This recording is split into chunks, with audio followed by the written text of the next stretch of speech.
Hello everyone, my name is Bryce Kimball, and alongside Grace Farber and Gianna Taylor, we're going to be talking to you about the Voting Rights Act and the social and legal context that led up to it. So first, we have to consider, why do civil rights movements begin in the first place?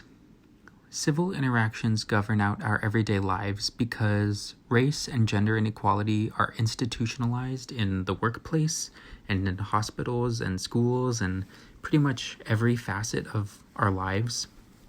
So the civil rights movement was an attempt to solve these social problems that arise from unequal treatment through diplomacy and law. It only lasted from 1954 to 1968, beginning with the Montgomery bus boycott and ending with the assassination of Dr. Martin Luther King Jr.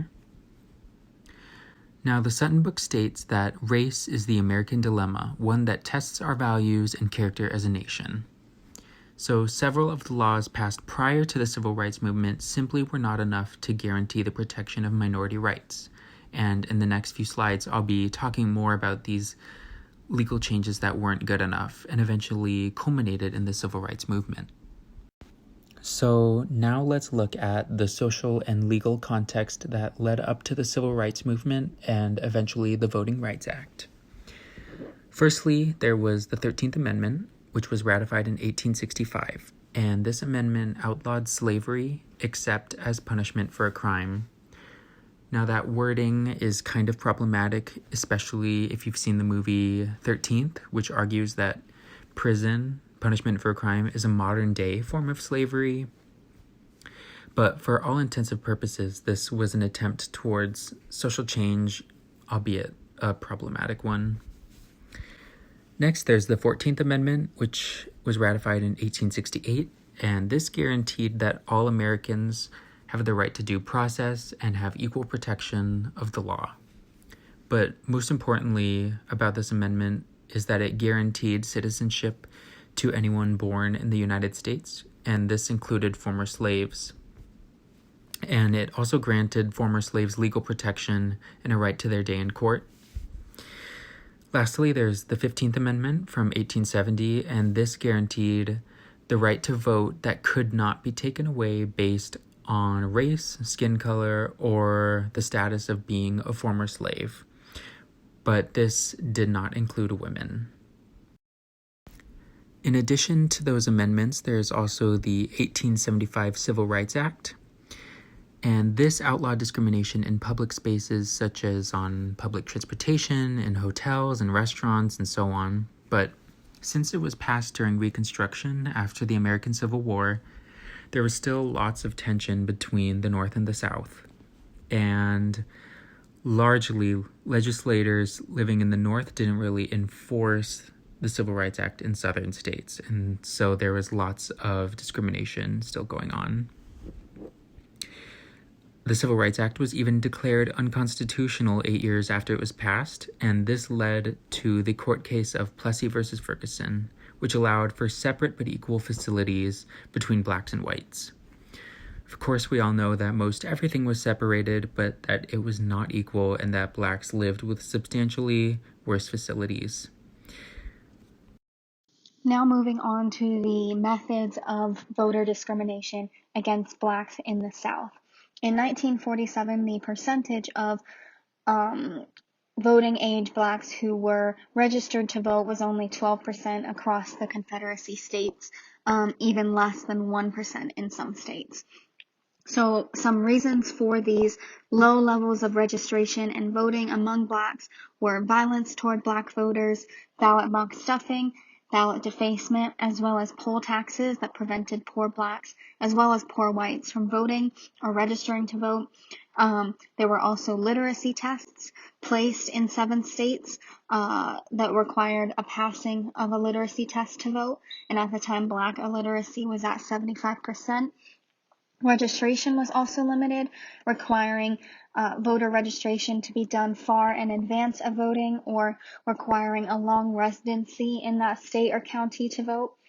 There was also the grandfather clause that waived requirements to vote or limitations on voting for those who had voted before or those who had an ancestor who had voted.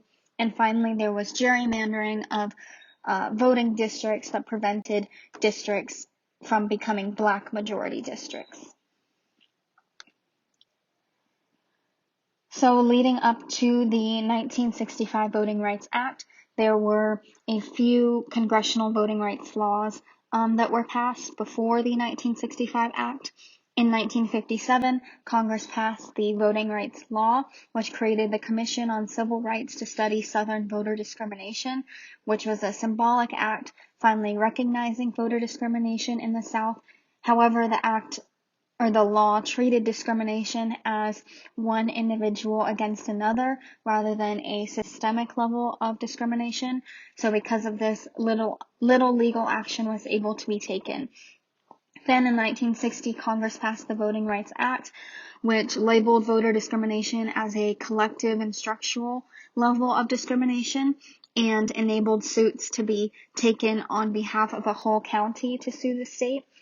However, there was a very high burden of proof in these lawsuits and required actions to prove a pattern of practice.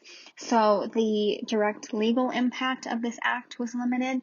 However, voter registration rates did rise, doubling in some states, while other states such as Mississippi did not see large rises in voter registration.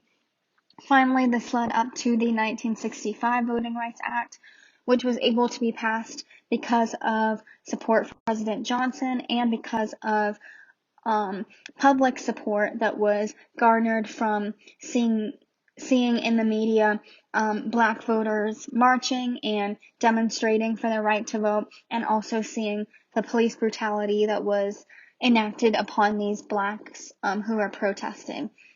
So this public reaction was able to encourage Congress to pass the Voting Rights Act by a very large margin. The Voting Rights Act of 1965 was supported by President Lyndon B. Johnson and set legal requirements and the standard for discrimination when it came to voting laws.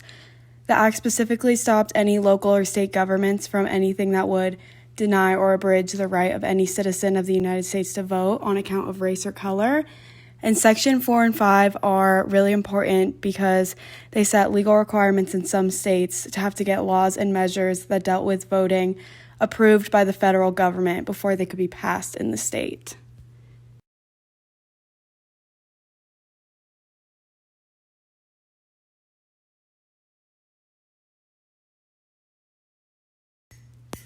After the Voting Rights Act of 1965 was passed, it led to an increase of both black and white voter registration, as well as an increase in black representation at the polls.